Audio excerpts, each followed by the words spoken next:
Okay, we're back. Mark Burish, who was here during just a bit earlier, about a half hour, 45 minutes earlier, is back to discuss with us the epidemiology of cluster headache, which is really a fascinating topic since we're all really curious about it. So without delay, Mark, you're good to go whenever you want to. Thank you. Thank you guys very much. Hopefully you haven't gotten tired of me yet, but this kind of talk here, we've done a little bit about the epidemiology things already. So some of that I'll kind of just kind of filter into this a little bit. And it's nice. A lot of people have already talked about it, a lot of things that I'm going to be mentioning. So I'm going to try to just package it together a little bit and go over it. Some disclosure things. No, not too much different than 30 minutes ago. Nobody has approached me in the last 30 minutes and offered me anything. So I do get some research from a local nonprofit here called the Willow and Headache Research Foundation. And really, I don't speak for anybody. I don't get paid by any companies or anything. There's a lot of off-label use, obviously, we're discussing here. Dr. McGeaney mentioned this a little bit in his and showed a slide that looks like this. This is clinicaltrials.gov. You can show a lot of different types. I filtered it by the ones that are actively recruiting in the United States. The one over here is Dr. Schindler. The one down here is me. I'm not doing a clinical trial right now, but just our study that's going on. We will hopefully be doing one soon, so stay tuned. And the other one, all the green places, is the zolmitriptan microneedle system that Dr. McGeaney talked about on Thursday. It's just a little, basically a patch type of thing that gives this medication. But those are the trials that are going on right now in the United States. Now, obviously, a few of them have been done recently. They kind of wrapped up with the Emgality and the gamma-core and things like that. But these are the ones going on now. So you've got 1/3, or I guess 2/3 of the people gave a talk today that are doing the studies right now. What I want to talk about a little bit is mechanisms and try to package everything together that we've been talking about today. Here's our understanding about how cluster headache works in the brain. So we think it's a brain disorder. We don't think it's starting in the nerves or the muscles or the bones or anywhere else. And these are the specific parts of the brain that we think are involved. And I'm going to go into these in detail and show you why we think this and what this tells us about maybe future drug development, future treatments, things like that. So the red down here is pain. That's the base of the brain here. That's the pain center that we think is involved in cluster headache, also involved in migraine and a few other headache disorders. It uses this bigger trigeminal vascular system that goes throughout the brain for pain. It connects to just a more general pain area that's involved in essentially every type of pain, whether that's foot pain or head pain. It uses this molecule called CGRP, which that Emgality medication blocks. And it's a target system for things like sumatriptan or Imitrex. Then there's the green area. This is the superior salvatory nucleus. And these are the what we call cranial autonomic symptoms. Cranial is the face, autonomic are these kind of fight or flight types of things. What we're talking about here is the eye turning red and watering, the nose getting runny, congested, that type of thing. It connects to some ganglia, which are kind of nerve bundles outside the brain. It uses this molecule called VIP, or vasoactive impestile peptide. And this is probably the target system for oxygen. Dr. Gottschalk talked about we don't know what the cause of oxygen is or the mechanism is, and that's true. There's some data that at least has some effect on the autonomic system. So that's our best guess. And then the third part is the hypothalamus. This is the part of your brain that essentially is kind of involved in regulatory functions. It controls your temperature, it controls the biologic clock, it controls hunger. And so melatonin works on this system. A couple of the medications, verapamil and lithium, work on this system. So this is the areas that we think are involved. So it's a fairly simple thing, these three areas. Part of the reason we think they're involved is because you can put an electrode into any of those three areas and shut down cluster headaches. So you can put electrodes into the back of the head, the occipital nerve, which tracks down back into the trigeminal system. You can put an electrode into the hypothalamus, where they talk about deep brain stimulation. And you can put an electrode into that nucleus, that bundle of nerves just outside the brain. I'm not saying you should. but you can put electrodes into all these areas. And some of them are being studied for cluster headache, and some of them right now are being refined for treatment in cluster headache. But that's part of the reason we think all three of these areas are involved, that you can shut them all down with electrodes. Where we think cluster headache starts, the short answer, nobody knows. The bigger answer is our best guess is that it starts in the hypothalamus, that blue part here. And here's why. So some very, very brave people with cluster headache about 20 years ago, were given nitroglycerin. And nitroglycerin is a medication that they use for heart problems, angina, that type of thing. It triggers headaches kind of like alcohol does. It's a very reliable, very strong trigger. And so they would give patients nitroglycerin, again, very brave souls here that did this, and then put them in a scanner and saw what parts of the brain light up. And the part they saw was one spot here, which is the hypothalamus. That was the one thing that was different during a headache than outside the headache. So that was a theory that, well, maybe the cluster headaches start here. And they've had follow-up imaging studies that have replicated this. The other part, and I think it was Dr. Gottschalk talked about this a little bit, was the biologic clock sits in the hypothalamus. And as a lot of people know, I think Dr. Gottschalk showed this one, a lot of people have headaches that start at the exact same time of day. It may be different for one person versus another. So for you, it might start at 2 in the morning. Somebody else might be 10 at night. Most commonly across people is 2 in the morning. But that's another reason that they always start at the same time. Maybe the hypothalamus is what's triggering this whole thing to start. Again, that's our best guess. We don't think it's the autonomic, the green system, because there were some studies that activated the autonomic system. They essentially put something up their nose to kind of trigger, make their eye water, their nose run, kind of just, it was like a vibrating type of thing. And that won't trigger an attack. And you could actually put that electrode, when you put it into the sphenopalatine, into that nerve bundle that sits outside the brain, sometimes it would trigger a headache. So we know the system's involved, but not every time. So we think it's not coming from that spot.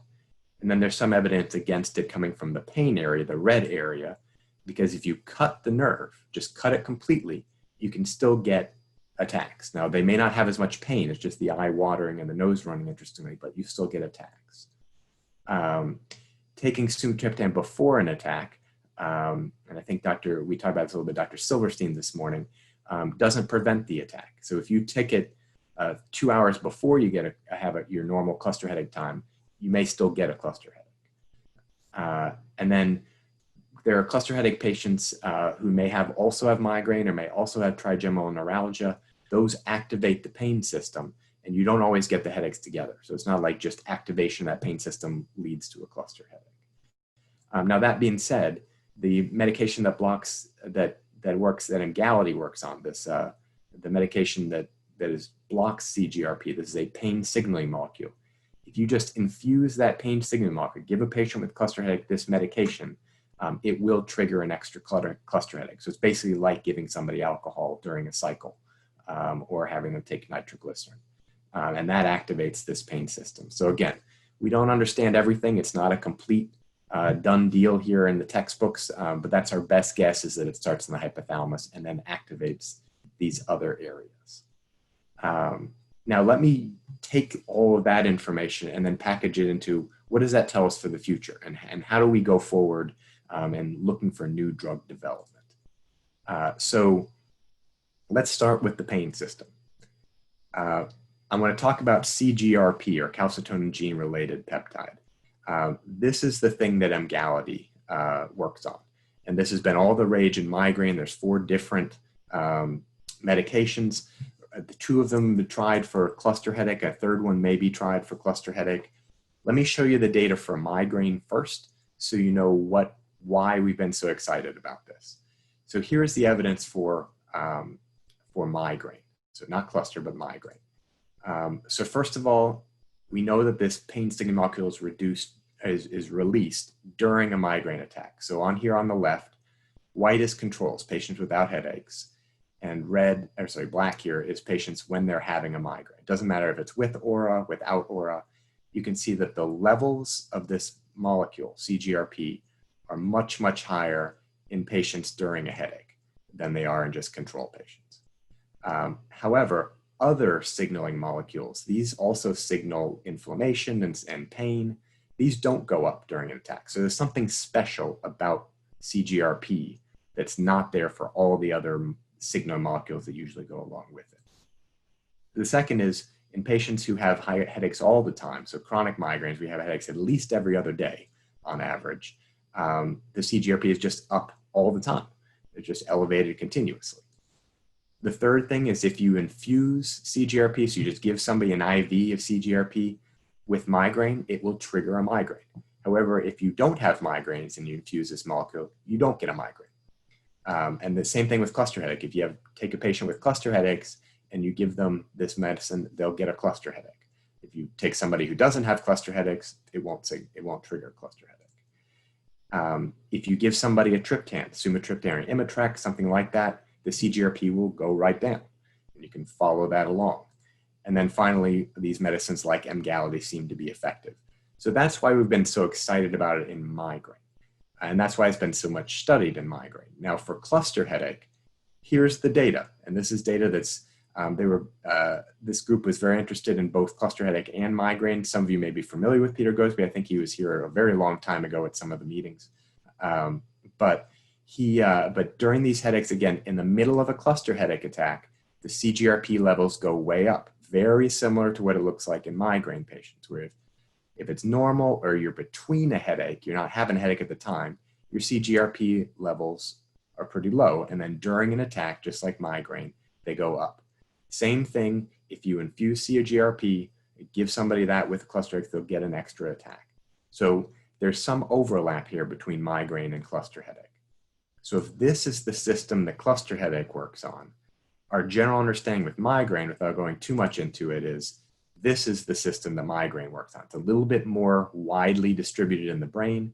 Not only does it involve the pain system and the hypothalamus, a little bit of the green area, but not as much. It also involves the cortex and the brainstem and a few other areas. But they share this pain system. So triptans work, like sumatriptan, work really well for both diseases for a lot of people. And CGRP molecules like Emgality work really well for both groups of people.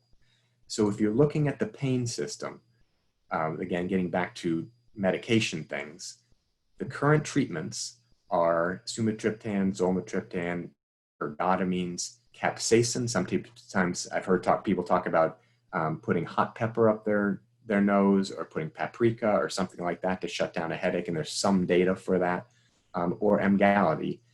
These are all current treatments for cluster headache.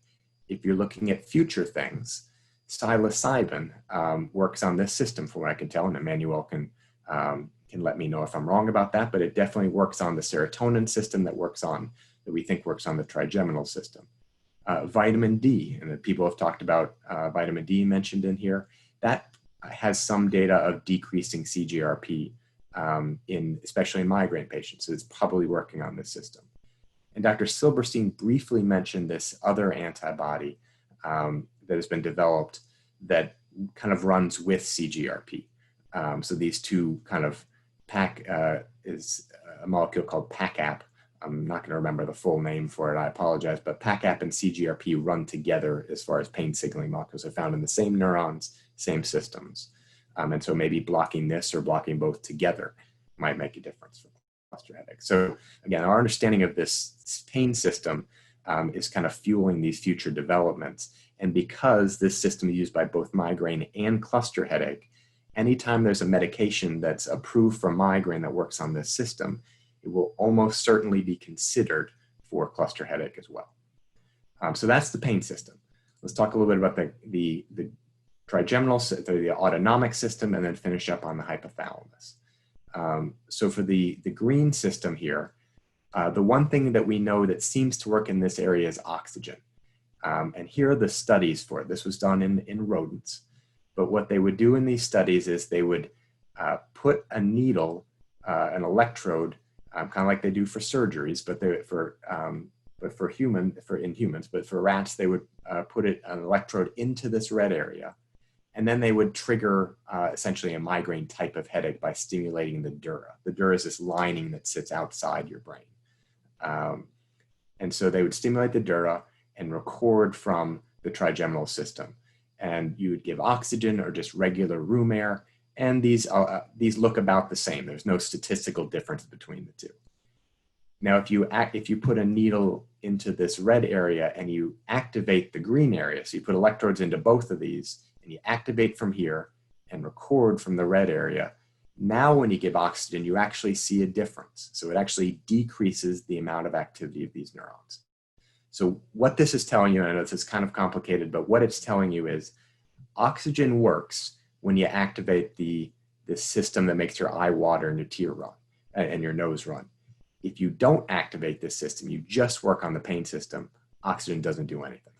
So oxygen works through the autonomic system, but not just through the pain system. That's kind of the conclusion here. So the things right now that work through this system we think are oxygen and maybe that gamma core device, the one that goes on the neck. The one thing that's in future development is the sphenopalatine ganglion stimulator. So there's a stimulator that goes on that little nerve bundle that sits outside the head. Now, you guys may have heard of this because they were doing trials for a while, and then the company went into something called receivership, which means they kind of lost funding. But I think they've been picked up by somebody else at this point. So we're hopeful that will be picked back up as an option for patients. And that was actually specifically designed for chronic cluster, which is pretty rare. All right, let me finish here by talking about the hypothalamus. So this again is the part that works on your biological clock, your kind of a few other kind of systems like that that do basic regulatory functions. So one of the reasons we think is involved is there are a few genetic studies that talked about this HCRT or hypocretin gene. And that's a gene that's mainly found in the hypothalamus. This regulates sleep a little bit. Now, this hasn't been found in every single genetic study, so it's not like there's one gene for cluster headache and this is it, but it may be related. That was one thing. The other and is this biologic clock thing, which I pointed out, Dr. Gottschalk pointed out. It doesn't matter what country you're in. If you just take patients in general, the most common time to have a headache is around 2 a.m. Now that's the United States, over 1,000 people. Just to show you a few more, here's Denmark, 2 a.m., Sweden, 2 a.m., Germany, that's 1 to 6 a.m., but 2 a.m. is in there, and then Taiwan, is midnight and kind of in that area, but again, kind of 2 a.m. So it doesn't matter what continent you're on, doesn't matter where you are, 2 a.m. is the most common time to have them. And that's a biologic clock thing, and that's a hypothalamic or hypothalamus issue. So what we've been looking at from my research that I have a particular interest in is this biologic clock. Mark, before you proceed with that, Brian McGeaney asked a question, and it's going back just a moment or two in your presentation. Where does sumatriptan act that is most responsible for its positive action in a cluster headache attack? Where does sumatriptan At what part of the brain does, I'm guessing that's what Brian is referring to. Where does sumatriptan act that is most responsible? Yeah. So we think it mainly works on the trigeminal system to some extent. Exactly where it works is still an open debate. That could be outside the brain in the trigeminal nucleus, or sorry, in the trigeminal ganglion. It could be inside in the brain. But the exact, it's kind of an open question there exactly where, but we think it works on the pain system somewhere. If Dr. McGeaney and Dr. McGeaney, hopefully I did that right. If you think there's some other parts, I'm more than happy to discuss that further and be corrected. But let me talk a little bit about the hypothalamus stuff. So here's the reason I think that's interesting. We're kind of looking at these different medications and if they have circadian effects. So I'm not going to go through all my research or anything, but we have some new data we're going to publish soon that verapamil works on the circadian system, that it changes the basic circadian cycle at the most kind of molecular basic level. We know steroids do. And these are things that have what we call level A evidence. They don't mean they work the best. They just mean they have a lot of trial data that's out there that shows that they're effective. So lots of studies have shown they're effective, even if it's by just a little bit. The next level is kind of B level.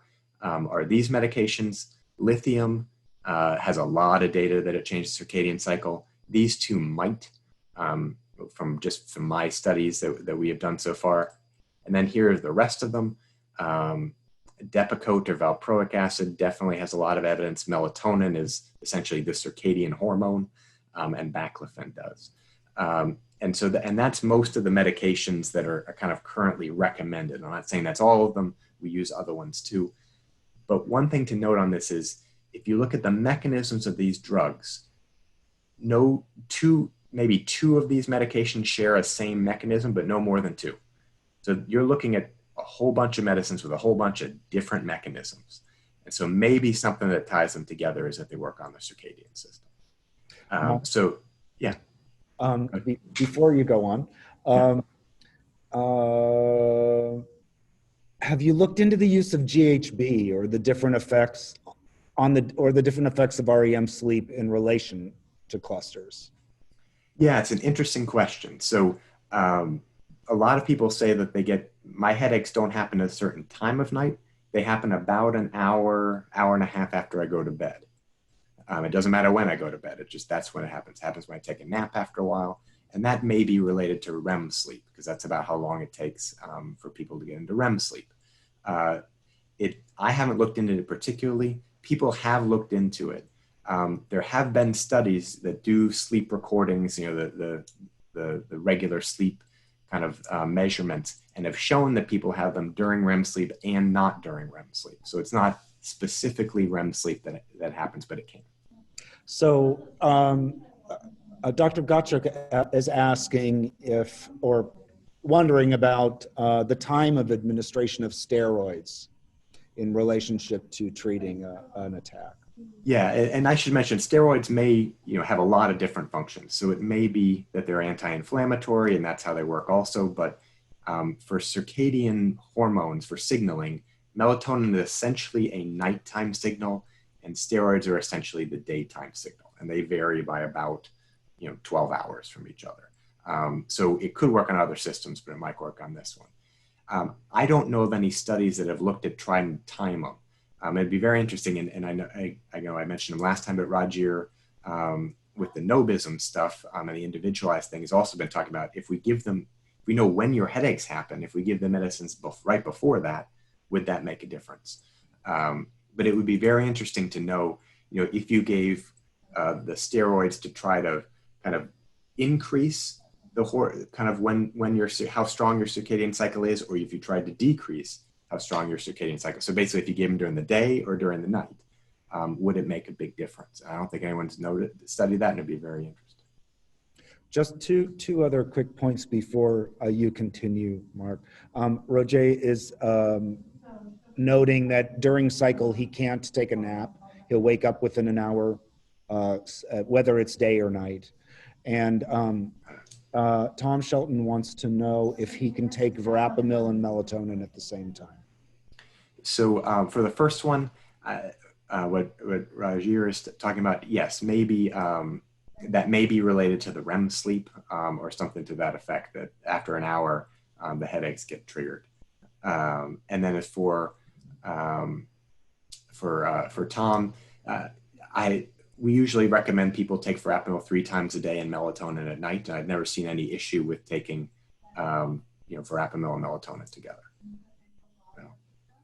People often use melatonin as what we call an adjunctive or a kind of a backup medicine. That's not really strong enough by itself for a lot of people, but as an add-on, it seems to work fairly well. But I've never seen any issues with the two together. Dr. Schindler is noting something related to something you discussed earlier in this presentation regarding age and aging out of cluster headaches.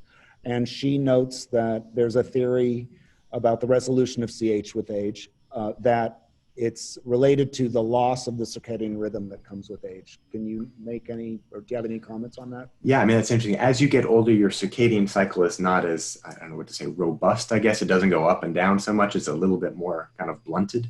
And so, could that be related to the headache cycles? A lot of people say the headache cycles get less and less frequent or more kind of go away as you get older. So it's an interesting theory. I would love for it to be true because obviously that's an area I'm looking into, but it's interesting. So yeah, let me finish up here by talking about the hypothalamus, and then right at the end, I want to talk about oxygen because that's going to lead into the advocacy. So for the hypothalamus, the medications, the treatments and things that we use for this: melatonin, steroids, lithium, verapamil, maybe some others. And then as far as future treatments, I guess I would say I'm working on it right now. So kind of stay tuned on that one. We have this great kind of research group. So Texas happens to be a very good circadian kind of basic science area. And Sally here on the left, that's me with a little bit less hair at the time, but Sally's a circadian researcher. And when you tell them about cluster headache, they're very fascinated with just this kind of timing, because that's just not something you typically see with any kind of disorder. And so when you hear all these different patients saying, oh yeah, I can set my watch to when I get my headaches during cycles, then it really stimulates their curiosity. So let me finish up by talking about oxygen, and then if we have time, I'll take questions. If not, we can move over there. So as you guys know, and they've been talking about a lot, that Medicare right now is reconsidering oxygen, covering oxygen for cluster headache. And there's this thought that, when Medicare does something, the other insurance companies follow. So if they deny it, everybody denies it. If they approve it, everybody approves it. That's obviously an oversimplification, but getting Medicare to cover this could hopefully have some nice domino effects. And right now it's being denied, but they're actually reconsidering it. And they're open to taking new information up until I think the end of next week.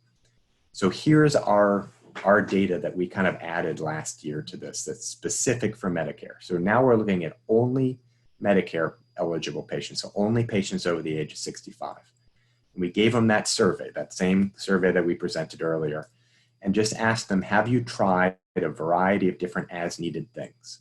And was it completely effective, very, somewhat, minimally effective, or just not effective at all? Here's triptans like Imitrex and oxygen. Here's all the rest of them: dihydroergotamine or DHE, Cafragot or ergotamine, which is very similar to DHE, the intranasal ketamine, I know we've been talking about ketamine a bit, opioids, capsaicin, caffeine, lidocaine. The ones that far away had the least, they were kind of the least ineffective, they were most effective, were triptans and oxygen. I think I mentioned before, only 2 people tried caffeine, so that's just not enough data from a statistical standpoint. So it looks like these 2 are kind of the most effective. Other question is, effective is not the only thing. What about side effects, complications? So these are physical complications. We didn't really describe what we meant by that, but there was another question about mental or psychological complications, and it looked exactly the same as this one, but green is essentially no side effects, and then minimal, and then red is some degree of kind of more serious side effects. And again, if you look at all of them, caffeine, again, not only 2 people, but if you're comparing the 2 most effective ones, if you said, all right, well, these are the 2 best, which one is the absolute best one? Well, oxygen has a lot less side effects. So if just going through all this data, our conclusion is that really oxygen is the best as needed medication, and that includes patients over the age of 65. So the other issue, as you guys might know, and we try to point out, is that the triptans can't be used in patients, certain patients, especially those that have had heart attacks, strokes, or at high risk of heart attacks and strokes. And guess which age group has the highest risk of having heart attacks and strokes? It's patients over the age of 65. So a lot of times, even if triptans work well, you can't take them. So now what do you take? You can't get oxygen, you can't take triptans. What are your other options to take as needed? Well, none of them work as well. So this is the thing we've been trying to point out to Medicare based on this data, and we hope that will make some difference. We're not the only people. Other people have done trials with oxygen, doing full randomized controlled trials showing it works and all that stuff. So we're just hoping that the amount of information will push them over the edge. So that's everything kind of I have. That's my email if you ever have questions. Thank you guys very much. Mark, I've just been told that we're going to extend your time for a few more minutes while things are getting prepared for the next session, which will take place in the lobby room, the chat room. So if you want to click on your chat icon Yeah. and address some of the questions and comments there, we'd be grateful. About maybe Sure. 5 to 10 minutes of. Okay. Okay. So I'm looking at, just to know where to start from, I think, yeah, I'm kind of looking at the question about the age and loss of circadian rhythm. So I'll kind of start from there. Lauren asked, any idea if the cause of the changes in the circadian rhythm? We don't know what causes it. So that people have looked at genetic changes. So the circadian cycle is basically a sequence of about 16 genes, and they just turn each, about half of them are active at night and half of them are active during the day, and they shut each other on and off, and it takes about 24 hours to do that cycle. And so they've looked at those 16 genes to see, is there any kind of genetic change in cluster headache patients? Haven't seen that. And if you look at the expression of the genes, like as they're actually being pumped out in the body, that changes a little bit, but we don't know why. My cycle is from Borders family. My cycle is closely associated with my sleep. And then I can predict how often I have to bust based on the track sleep cycles. So yeah, so a lot of patients say that they only happen out of sleep, or they primarily happen out of sleep. Now, sometimes that's because it's 2 in the morning, and most people are asleep at 2 in the morning. Other times it's because, like Rajir said earlier, every time I go to sleep, about an hour later, I get a headache. I think Dr. Gottschalk talked about that a little bit, that a lot of people say they have nighttime headaches. And that's really problematic for a lot of people because they don't sleep very well. There's a ton of good data out of South Korea. So yeah, I do not speak Korean. I've tried a little bit, but I took some kind of 101 courses on it last year, but I need to read that. There is some good data out of Korea. I definitely agree. Bipolar disorders are also related to the circadian rhythms. So yeah, so bipolar, that's also called manic depression. So it's people who have phases where they're manic and phases where they're depressed, but it's also a cyclical disorder. Cluster headache and bipolar are essentially the only diseases treated with lithium. And they both have these kind of circadian features to them. I'm not saying that they always go together. We definitely don't see that every patient with cluster headache is bipolar, or every bipolar patient has cluster. But they're two interesting diseases as far as mechanistically to kind of study. So I've definitely looked at the bipolar literature quite a bit to kind of see what they've found, and if we can kind of utilize any of that for cluster headache too. Let's see. Patients who are disabled and under the age of 65 are also eligible for Medicare after, gotcha. So yeah, so I had mentioned that patients over 65 are Medicare eligible. You're right, there are other people that are younger that are eligible for Medicare kind of stuff. And in the bigger population, we saw the exact same thing that I just showed you there, that oxygen had the highest effectiveness and lowest side effect kind of combination. Is there a reason CMS has not approved? That one is I'm not sure anyone can answer that one. If there's a reason that CMS has not approved oxygen so far. I couldn't possibly answer the complicated part of that. My guess is that if that's a question for Bob Shapiro at the advocacy part of it. Trying to think. Given the similar mechanism to migraine, why are cluster headaches so much more powerful? That's a great question that I have no idea what the answer is. Why are cluster headaches, which seem to utilize the same pain systems as a lot of different other diseases, why is it at a level that is so much more extreme than every other type of pain? And nobody knows the answer to it. It's a great question. Kind of last couple things here. Do you have any thoughts on the relationship between vitamin D effectiveness? Where to go? Vitamin D effectiveness for a lot of patients with circadian rhythms. Do you know if anyone's looked into the latitude of cluster headache? So what that question is getting at is vitamin D is made by, for for most people, you can get it through eating certain fishes and taking vitamins, but it's mainly made by kind of sun exposure. So the more that you're exposed to sun, the more you get vitamin D. And so these questions about latitude, if you're at really high latitudes and it's dark for half the year, then you don't get much vitamin D. And if you're around the equator, you do get vitamin D. And we've seen other diseases that respond to vitamin D have a latitude level to them. So multiple sclerosis, which is a different neurologic disorder, that actually responds to vitamin D. So vitamin D is a decent treatment for that. But at high latitudes, people get it. At the equator, it's very unlikely. And so we don't know much about vitamin D because it just hasn't been studied that much other than by you guys. So unless there's some data that you guys have about that, and then I don't know much about it, but I'd be very interested to know.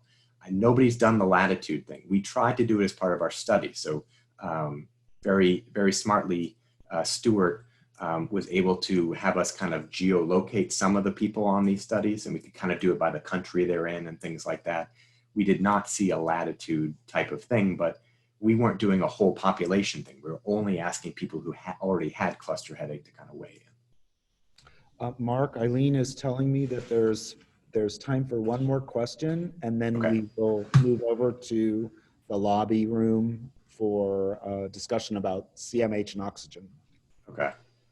I don't know. Let's see. I guess has there ever Lithium and psilocybin. what's that? Lithium and psilocybin. So that would probably be a question for Emmanuel. I'm not sure if lithium was if you were in her study, if you could not take lithium, but I'm not sure if you can take both at the same time. Bob just said there are ways around that. Okay. As only Bob would know. Right. Got it. Okay. Mark, thank you so much. Dr. Burish, thank you very much. Well, thank you guys. Yeah.